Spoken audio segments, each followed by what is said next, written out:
Good morning. Welcome to this RVW presentation. My name is Marianne Moe, and it is my pleasure to welcome you all and to introduce Kristina Hooper. Kristina is the Chief Global Market Strategist at Invesco. Kristina appears frequently on television and then in the media. She's a widely respected observer of the economy and the markets. Invesco is one of the largest asset managers in the world with offices in over 20 countries. RVW Wealth has a deep and long-standing relationship with Invesco. Kristina has presented to us before, and the response was so favorable, we asked her for a repeat visit, which she graciously agreed to. It is now my great pleasure to introduce to you Kristina Cooper.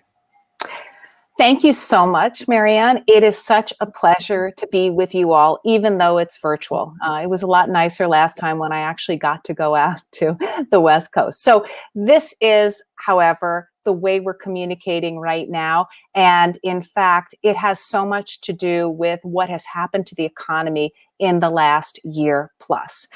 So let me start by giving you a brief overview of what we've experienced, and then talk about my outlook and talk about some issues, some concerns that I think are on the minds of a lot of investors today. So let's start with the last year plus. Of course, the world was plunged into a global pandemic. That was then followed by a global economic downturn that was very significant. In fact, if you compare it to the magnitude of the global financial crisis, this was far more significant. The good news is, though, it has been shorter lived than the global financial crisis. And a lot of that has to do with the policy response this time around. It's almost as if policymakers from a number of developed countries learned from their mistakes during the global financial crisis. This time around, we saw far more fiscal stimulus. We didn't get much of it last time. In fact, you may remember that there were shovel-ready 800 billion or so in dollars dedicated to fiscal stimulus during the global financial crisis. That's being dwarfed by what we're seeing today. And it's not just the United States, it's other countries that have really thrown fiscal stimulus at this problem. And that is different from the global financial crisis, in which really the one key policy tool used was monetary policy. Now, of course, we've had incredibly accommodative monetary policy this time around as well.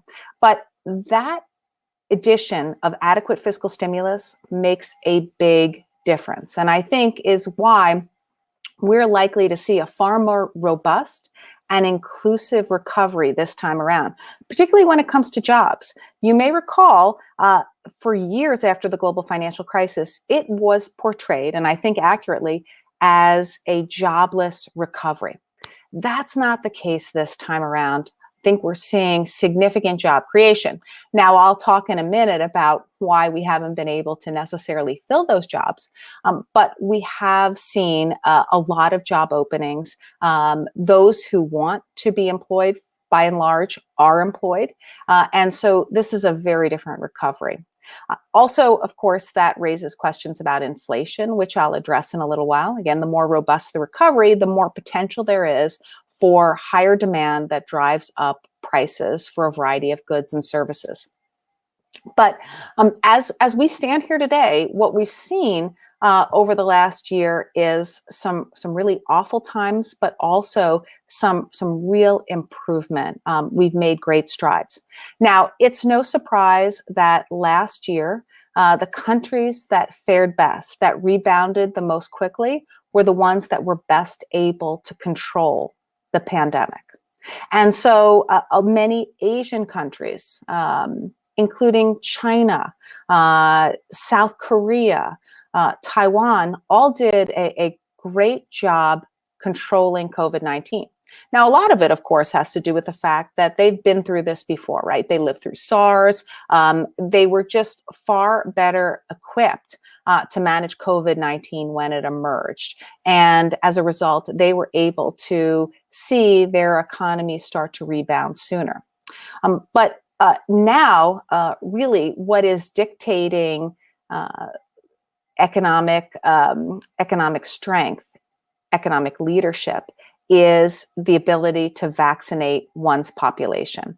And so, of course, the UK has done a very good job. The United States has done a really good job vaccinating.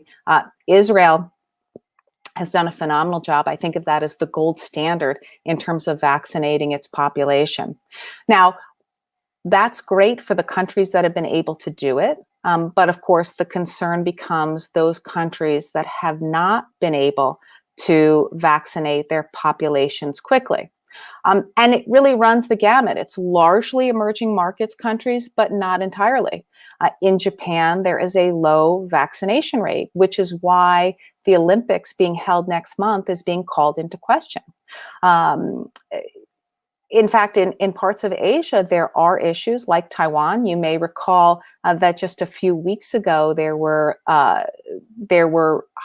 restrictions imposed in Taiwan because we saw a significant uptick in COVID-19 cases, in fact, disrupting semiconductor manufacturing.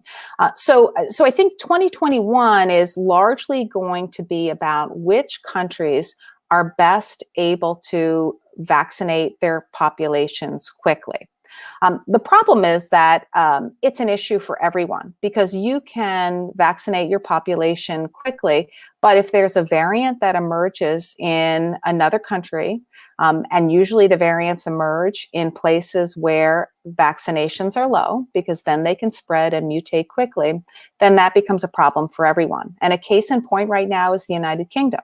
You may have read the news that they are extending their restrictions because of the surge in the Delta variant cases in the UK. Now, the Delta variant emerged in India, didn't emerge in the UK, but it is a problem for developed countries, even ones that have been able to vaccinate significant portions of the population.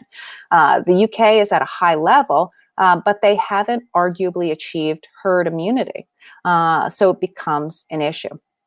So we're going to be watching closely the race to vaccinate populations, how quickly that's happening, but we're also going to be watching carefully what developed countries do to help emerging markets countries vaccinate. And they really have been slow to react so far. I do think it was a good step forward that we could see, that we were able to see the United States announced last week that it would provide a significant level of vaccines to emerging markets countries, but it really is too little, too late, and that needs to increase. Hopefully that will, and that will become a priority for a lot of developed countries because that is an issue. And I'll get into a little bit more about that later.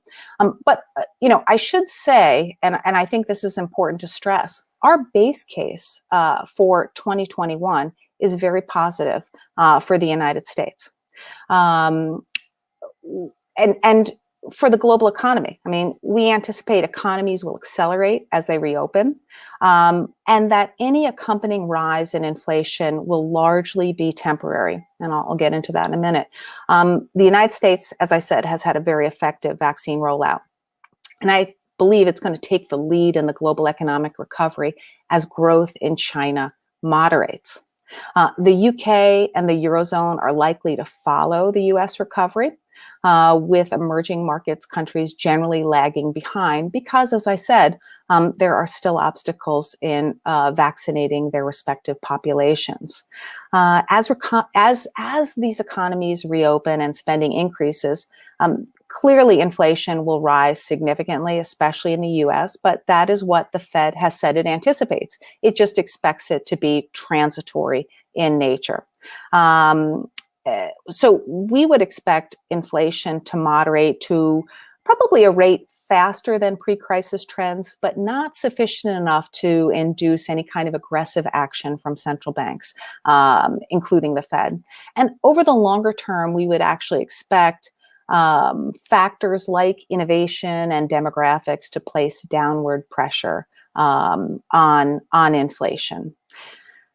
Now, that means 2021, the back half of the year, is likely to be a strong one for the economy. I expect it to continue to grow at a nice clip.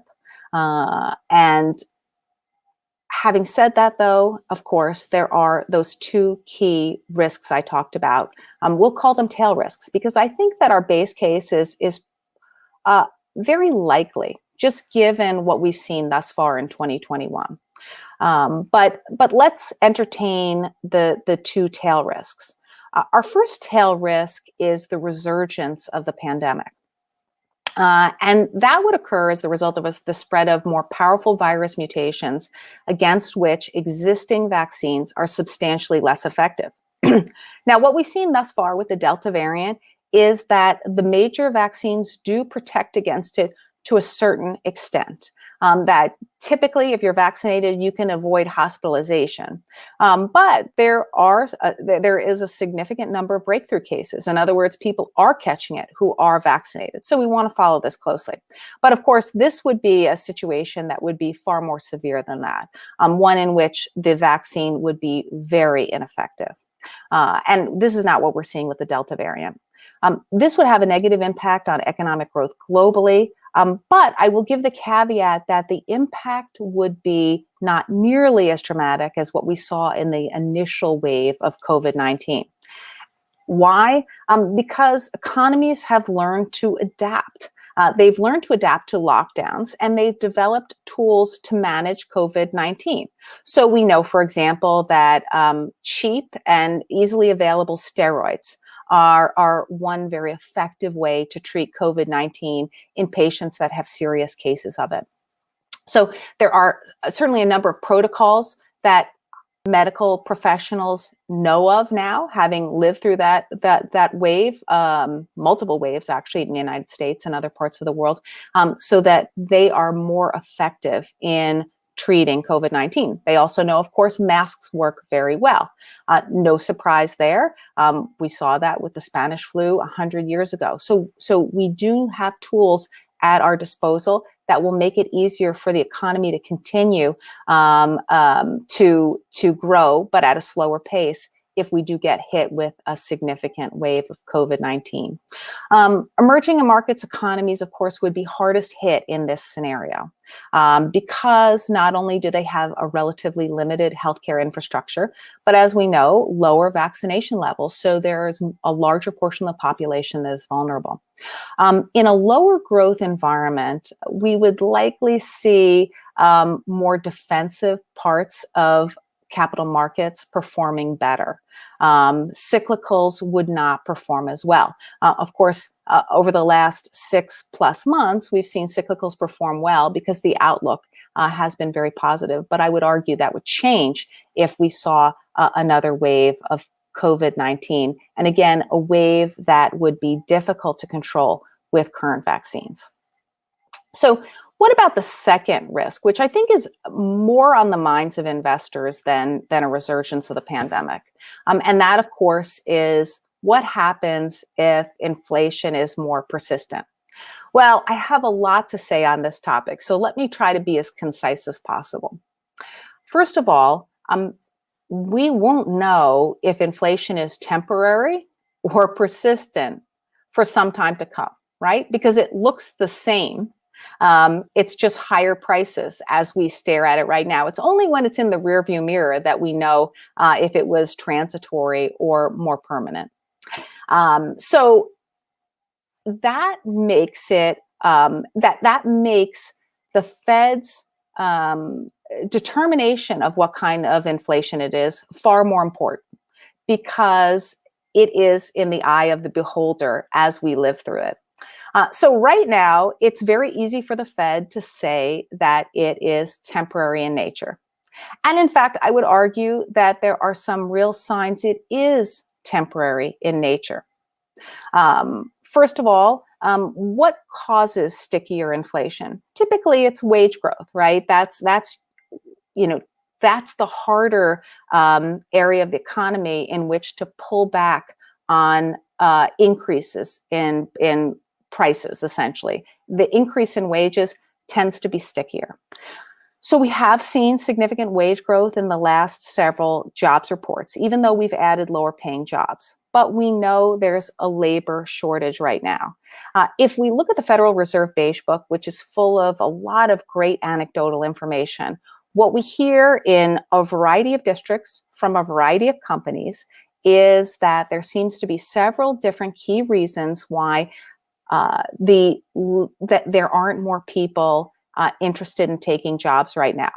Number one, enhanced unemployment benefits. That is a very, very significant reason why people are not looking for jobs or not interested in taking a job right now. But as we know, that is very temporary. Some states have abolished it as early as this month. The longest we'll get enhanced unemployment benefits for some states is September.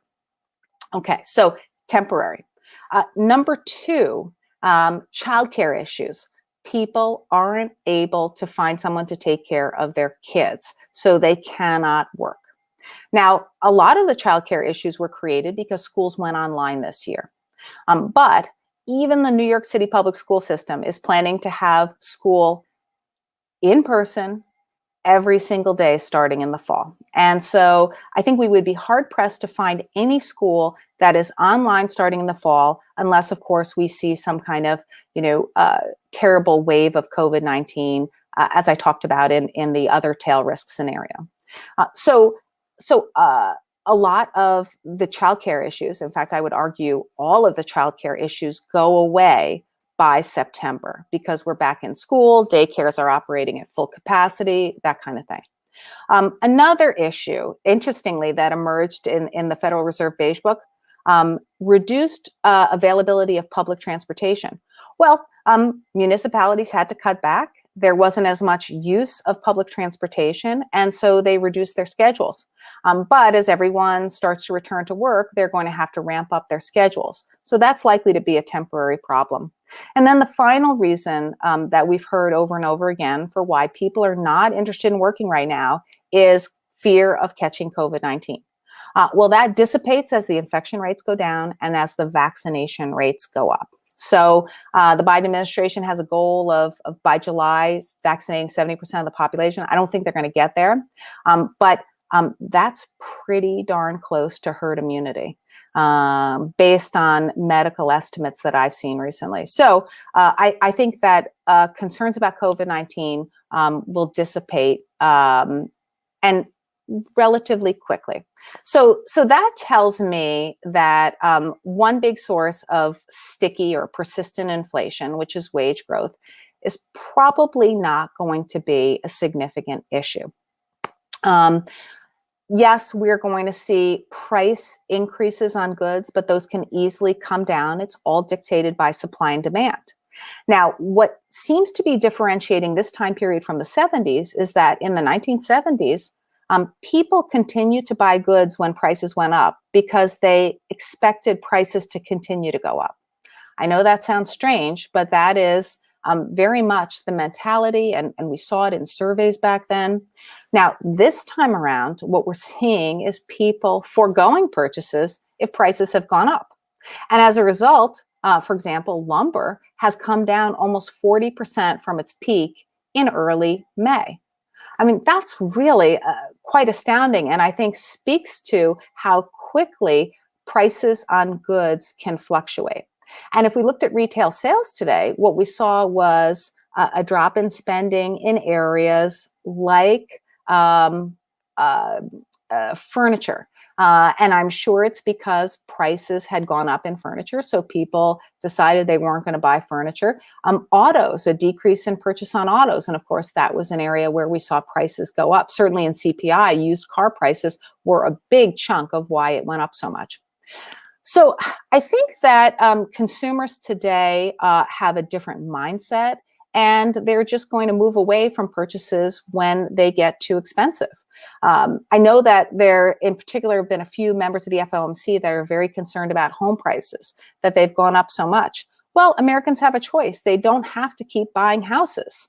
They can rent, for example. And typically when home prices go up a lot, then rent looks attractive. And so there's naturally, in a free market system, a reversion to the mean over time. So I'm I have to say, I'm not concerned that we're going to see very persistent inflation. Is it a possibility? Sure. But based on what I've seen thus far, I'm not too concerned about that at this juncture. In fact, I'm actually happy to see some of what we've seen in recent days in terms of spending patterns and behavior. People are going to be spending more on restaurants, on airlines, and we're going to see prices go up there. But again, I think this is likely to be temporary. We all work, or most are working so that they don't have unlimited vacation days, so they can't take unlimited trips. At a certain point, people are going to normalize their spending behavior after several months of being excited and enjoying the reopening of the economy.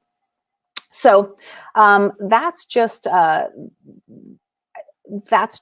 few comments on the outlook. I wanted to address a few other things with you, specifically around meme stocks and Bitcoin. I get a tremendous number of questions about both these areas, especially from the media.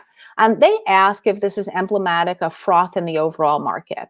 And what I try to say is that we need to separate out meme stocks and cryptocurrencies from overall capital markets, which, there are certainly times when we see valuations are stretched, but for the most part, capital markets are fairly efficient, and there isn't any kind of bubbles that we see today. That's different. Certainly, that can be different for areas like meme stocks and cryptocurrencies, which have been overtaken by this incredible phenomenon called Reddit, where people are talking online, bidding up stocks that really don't have a lot of, arguably don't have strong fundamentals behind them. Some may not. I like to think of this, or I would file this under the saying, idle hands and idle money are the devil's playthings. We've gone through a pandemic. So there hasn't been a lot of entertainment, right? Not a lot of live sports, not a lot of opportunities to go to card games, to go to Las Vegas. And so I think that has helped. And we've also had elevated savings. So that has helped fuel a lot of young people focusing on things like meme stocks and cryptocurrencies. That doesn't mean there isn't underlying value there. I can certainly spend a lot of time talking about the advantages and disadvantages of Bitcoin. But I do think what we've seen, this sort of unusual behavior, the extreme popularity, the extreme volatility, all is a function of the very unique times we live in. We're probably going to be seeing less of a focus in general, just as many get distracted by other things now that the economy has reopened.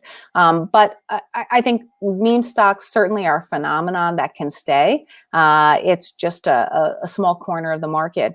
And cryptocurrencies, of course, there are so many of them and they have very different characteristics. Some are more environmentally friendly than others, let's just say, and I think that's going to become a bigger issue. But it is certainly a unique environment to see so much attention paid to them. I'm not necessarily sure that is going to continue for the long run. But I'm happy to entertain questions about anything I've talked about and anything I haven't talked about. So let me stop here and turn it back over to you. Kristina, thank you very much for the insight, and our clients are already providing us with wonderful feedback from your presentation. So thank you again. Thank you. Sorry for the very bland background. It would be much nicer if I was in a hotel room. In my basement, it looks like a prison cell. So sorry. A little bit different than our in-person, but no, it's been phenomenal. So thank you. And as you know, Invesco, for our clients, Invesco and Kristina are key strategic partners for us to build portfolios for the long term. And we continue to work closely to tilt towards those factors that will outperform over time. And Kristina, as an example, I'm not sure if you remember, but I recall one of the discussions that we had was really when the markets were to a point where fundamentals of a company will really impact performance. I know you mentioned meme stock. Obviously, you had some great points about what may persist, but ultimately that's a small quarter of the market. And as we know, that there can be issues with weighting companies by market capitalization. And that kind of goes back to your point. So when we included funds that uses a rules-based approach to reweight companies according to revenues earned by those companies, for example, I'm glad we had that type of discussions, really, again, returning back to fundamentals. Obviously, as long as the companies continue to increase their revenue, it could be an inflation hedge. And the performance of those type of rules-based strategies has been absolutely fantastic. So again, thank you for your wisdom. And on that note, our key source of asset growth at our firm is thanks to wisdom shared by you and also referrals from our existing clients after we have good strategic discussions like this. So I believe that really speaks to our thoughtful process that goes into our investments and the way we approach wealth planning. So again, thank you for that. And going back to some of our agenda items, I know we had discussed potentially and you touched upon it, the massive government spending and the green initiatives. Can you tie that a little bit more into how that may affect inflation? I know today we just briefly mentioned that it's an interesting day to have this discussion because we saw some of the numbers that came in for retail as well as other data points that came into inflation. So could you tie that into some of the government spending that we continue to see? Sure. So we've seen very significant government spending. I would argue that we're probably in a very good place now and don't require any more government stimulus, so long as we don't see another wave of COVID-19. But having said that, of course, there is an infrastructure plan on the table. We might not need more government stimulus at this point, but we arguably do need more infrastructure. The last report I saw from the American Association of Civil Engineers, I may have the exact title wrong, but they gave a D+ report card to American infrastructure. And I will tell you, as someone who lives in the New York area, you say a prayer before you go through the Lincoln Tunnel because it looks mighty old. What? In here with the 405 freeway. There you go. Exactly. So I think there's a need for infrastructure. The good news is that typically it takes a long time for infrastructure spending to make its way into the economy. The multiplier effect is high, based on historical economic research, but it takes some time. So I don't think it's going to be very inflationary at all. And its stimulative effect is going to be over the longer term. I think what's more important is that it enables commerce to continue. If we look back at periods in which we had significant building, like the New Deal, that was something that really enabled us to. It built buildings where we could educate people, where we saw the LaGuardia Airport built through the New Deal. I mean, some incredible stuff that enabled business to occur, enabled us to educate people. So it's a capital investment. That's the way I think of infrastructure. We are desperately in need of another capital investment. And I'm not too worried again, because I think it's not designed to have a lot of inflationary impact because it happens over time. In fact, if you go back to 2008, the reason that stimulus plan, one of the reasons it fizzled is because it wasn't big enough. But they also recognized, I think, very quickly that it wasn't going to have much of an impact in the shorter term because infrastructure spending takes time. So you may have heard and seen a number of the roads that were paved in that $800 billion stimulus were roads that already had been paved a year or two ago, but they had environmental impact statements on file. So it was easier to just repave those to try to put the money into the economy than to actually do the right thing for infrastructure. So this time around, there is not that urgency to get money into the economy right away. We can actually approach infrastructure spending intelligently, and the projects that we take on should be the highest priority. Right, and obviously, in terms of things that are related to government, taxes are another big question. You had an interesting point about the multiplier effect, but how do you think potentially continuing to have higher taxes will impact inflation, if at all? So higher taxes, it really all depends on who's getting taxed and the level that they're getting taxed at. So let's just say that the taxes we see raised are on corporations. Well, that's likely to result in perhaps reduced spending. I mean, the hard part is there are so many nuances to every tax bill that, for example, if you looked at the 2017 tax reform bill, it actually raised taxes for some companies. I mean, that was the net effect. Some, the majority actually saw taxes go down, but it did raise taxes for some companies. But it incentivized capital spending. So I think what would ideally be the case is if we had legislation, even if it raised taxes on companies, it didn't raise it much, and it incentivized the kind of spending we want to see. So, for example, companies should get tax breaks if they invest in CapEx. They should get tax breaks if they onshore. I mean, we should do more to promote the kind of corporate behavior we want to see. But to your bigger question about are tax increases going to impact inflation? Probably would curb spending, right? So a tax cut stimulative, a tax increase is not stimulative. So I think it would probably reduce spending a bit and of course, then exert a bit of downward pressure on prices. Right. And last question on the multiplier effect. I don't think that gets discussed enough, but maybe could you go into a little bit more about the M2 money supply and how that's been increasing quite a bit? One of the statistics that I saw was over 30% of the M2 money supply increase all has been within the last year. And obviously we have quite a bit of data on that. What are your thoughts on that point? Well, I know there is a school of thought that believes that when money supply increases, that means that typically we're going to see inflation rise. That was the expectation during the global financial crisis, and it didn't come to fruition. And that's because there's another school of thought that believes that it's not just the supply of money, but it's the velocity of money, how quickly it changes hands. That just hasn't gone up substantially. It could, but to me, that's what we want to follow more closely. And that would probably be a better indicator of what we should expect in terms of inflation. Right. And speaking of how quickly things change, we saw interest rates change quite a bit over the course of the past year.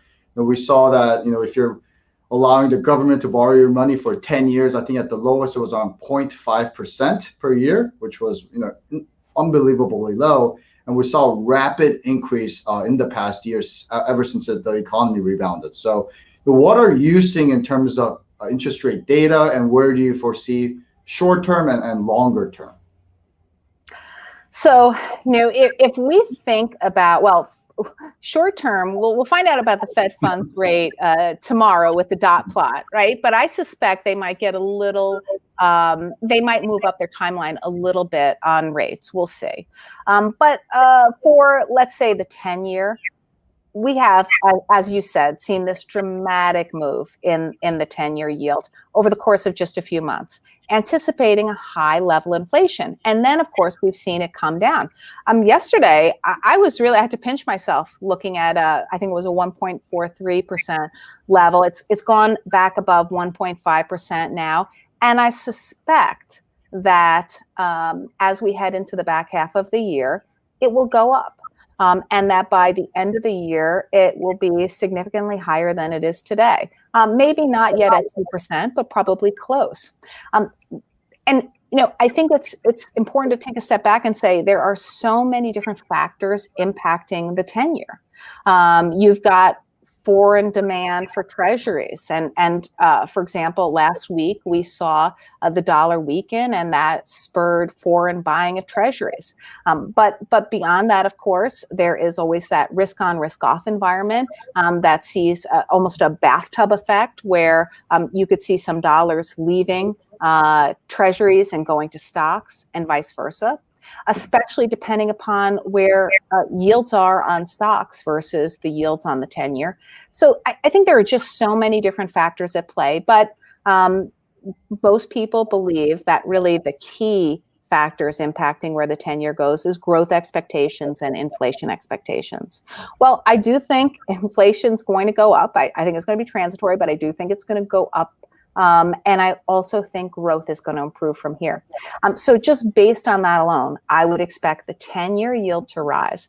Nothing crazy again. But especially if we're going to be tapering, I think we're getting closer to 2%. And for me, my expectation of the taper timeline is that it's talked about at this meeting, that it is probably announced at Jackson Hole, repeating a tradition that started when tapering was announced way back when, and then that we actually see tapering implemented in the fall. Got it. And you had briefly touched upon the international. What are your thoughts on where the interest rates will lie internationally versus U.S.? We talked about domestic interest rates. One of the interesting things when we're talking with clients that are overseas, in the United Kingdom as an example, they could still secure mortgage rates below 2%, which is crazy for us. But you look at other developed markets internationally, and interest rates are at various different places. So can you touch upon that? Sure. Well, we certainly are seeing some countries, especially emerging markets, more concerned about inflation, feeling that they need to raise rates. But the major central banks seem to be looking to the Fed. In fact, if you listened to the ECB last week, Madame Lagarde, what we heard was something that sounded very familiar because it's very much like what we're hearing from the Fed. So I think they're going to hang back, with the exception of the Bank of Canada, which tends to be a bit more conservative and a bit more hawkish. But I think they're going to hang back and let the Fed be the first mover on any kind of changes like that, and then they may follow. But we have to recognize that where the U.S. is in a stronger position than some of these other economies because they haven't had as effective vaccine rollouts. And so my expectation is that they're following behind the U.S., but there's a bit of a lag, right? Now, that does mean that when you're thinking about equities, there could be longer legs in places like European equities because they haven't yet realized as much economic growth. They're not as far along in the cycle. But this to me is a situation where we're likely moving in the same direction, but it's going to be a slow process. And I should have stressed early on, so I'll say it now.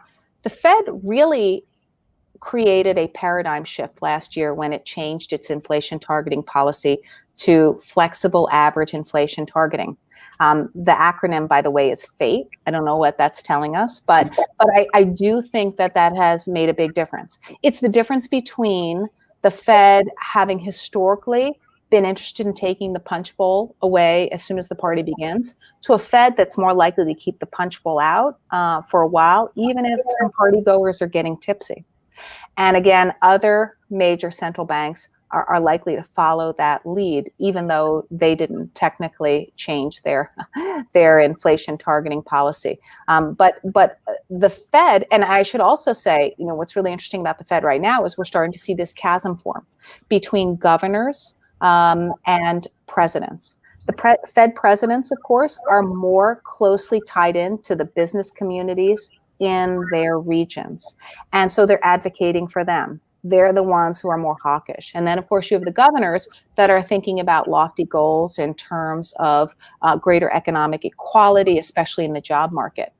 So we'll certainly see some push and pull. That's what we'll see in a lot of the major central banks. There's clearly a hawkish contingent in the ECB, even though it's small. So I expect we're all going to be moving in the same direction, but slowly and carefully. Got it. Great point. And we're getting so many great questions, but I think we have time for a couple more. So I'll try to condense it, and Jonathan will close us out. And we were mentioning international countries, and what do you make of? I know you touched upon Bitcoin and cryptocurrencies in general. What do you make of El Salvador having Bitcoin be part of their currency? Well, I think that this is not dissimilar to. I'm old enough to remember 1999. When any company that wanted to drive up their stock price changed their name to whatever it was, .com. Right. And so not dissimilar to that. there's an excitement around cryptocurrencies right now. And so El Salvador is just, rolling the dice and hoping that doing something like this could be a trigger for something bigger for its economy. The reality is, though, that cryptocurrencies, while they are very popular and are being considered even by institutional investors, they don't necessarily offer all the benefits that investors might think they do. For example, it used to be that there was a pretty low correlation between Bitcoin and the stock market. But actually, if you look at 2020, the correlation is much higher. In fact, the correlation is far lower for gold and the stock market. So if one of your big benefits that you want to get from ownership of cryptocurrencies is diversification, you might not be getting it. Beyond that, though, if you're socially responsible, you might not want Bitcoin because it does use a lot of electricity for every single one of the mining transactions. So there are a lot of issues there. But having said that, they may be able to be worked out. Look at Elon Musk and his recent tweet about how as soon as they figure out how to use clean energy, then Tesla will accept Bitcoin again. So it's very much a work in progress. We want to follow it closely. But to the bigger question, does it have staying power? Well, what we do know is that governments are not happy with cryptocurrencies. For several different reasons. From a government control perspective, of course, we have more and more hackings going on. And the hackings, the ransom is paid in cryptocurrency. So there is a real policy interest in trying to control it, certainly regulate it, collect taxes on it, right? Governments are going to be looking for tax revenue. What a great way to look for it. So I expect a lot more regulation of cryptocurrencies that might make them less attractive to investors. And I also think you've got this other move on the part of central banks. They don't want cryptocurrencies. It's going to be a lot harder to stimulate economies if a lot of the wealth in an economy is actually sitting in cryptocurrencies. Then it doesn't matter or it matters a lot less if you're raising rates or cutting rates. So it behooves them to create digital currencies, which is why there's suddenly this incredible move to do that on the part of a number of central banks. So we're in chapter 3 of a very long book, and we're going to have to pay close attention. Yeah, it's a great way to put it. And last question before Jonathan comes up is on the international note. One of the things again we covered was perhaps really weighting some of the positions by revenue, and you've seen outperformance there because there's a lot of coming back to fundamentals in terms of investing. Where do you see the valuation playing out, U.S. versus international? How one might think about positioning. A lot of the times, some may only think about concentrating the FANGs, for example. But I think there's continued discussions around international because of valuation and such. So what are your thoughts on that? Well, I'm a big believer in diversification because it enables us to not only have exposure to different regions, but it also enables us to have exposure to different valuations. And it's clear that the U.S. market is expensive compared to other parts of the world, like Europe, like emerging markets. Now, I'm not going to be negative on the U.S. I think that particularly over the long run, it's important to have adequate exposure there, especially since really the tech companies in the U.S. are attractive. But I would say not just the FANGs. I mean, there's just so much more than the FANGs, and a lot of them are more attractively valued than the FANGs. So we want to be well diversified even when it comes to the tech sector. But from my perspective, we're likely to see cyclical outperformance in the shorter run, but there's a place for tech. Even though it probably will underperform in the shorter run, there's a really important place for tech going forward because of innovation. In fact, one of the little kernels of information in the April Federal Reserve Beige Book was that companies are investing more in technology because of labor scarcity, because it enables them to be more productive. And I think what we're going to see, and what I've seen certainly from some consultancy studies thus far, is that there are going to be increasingly, companies are going to be spending more of every CapEx dollar on technology. So again, this is not a plug for FANG stocks per se. It's just We want to be well diversified. We want to have good exposure to tech, even though we also want to have good exposure globally. And let's not forget small caps, especially in this period of economic acceleration. Small caps look attractive globally. Great. Yeah, no, thank you again very much for your time. And as Jonathan comes on, I just wanted to say, you mentioned innovations in tech, and that was actually part of our last webinar as the title. So I think great minds think alike, and thank you again for your insight. And I'll turn it back over to Jonathan. Kristina, thank you very much for another phenomenal and informative presentation. Thank you, Stefan. At RVW Wealth, we continue to be absolutely focused on disciplined portfolio design and thoughtful planning.